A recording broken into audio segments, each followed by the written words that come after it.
Se po jeni kundër votimit ju sillni 7 herë një kandidat, ndërkohë që i keni edhe 47 kandidat tjerë, edhe e shpërdoroni një drejt që jap kushtetuta. Votimi i msheftë, i cili qëllimi i kushtetuta. Këtu ka dy faje. Të votimi i msheftë. Nëse mund të përfshihem në debat. Absolutisht.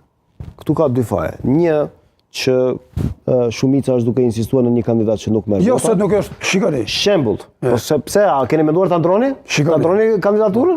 Parimisht. A keni menduar ta ndroni? Shikoni, po ta kishim përsërit. Kjo do të ishte lajm. Jo, po ta kishim përsërit ne seancën e kaluar para prake. Jo, me të njëjtin proces. Nuk po mlet ta mbaroj argumentin. Fakti që ne kemi, fakti që ne po tentojmë me shumë respekt. Nuk po mlet me modus operandi tjetër. Dëshmon se ne po kërkojmë rrugdalje në kuadër teksteve, vendimeve, takgjykimeve. Faji po i bie që insistimi është tek një kandidat që nuk po merr vota, është i çare se. Shikoni se kam nisën shumë thjesht. Faji i partisë në fjalë zotit Gruda është që nuk po ashtojnë juve më shumë presionin që ta votojnë kryekumvendarin, me t'ju nxjerrin bllop se nuk i keni numra për ta bërë qeveri. Shumë i thjesht. A qëndron kjo? Shikoni, nisën pak zoti Gruda, nisën shumë thjesht se me ju përgjigjet zotit Gruda për ato që ndrimi i kandidates apo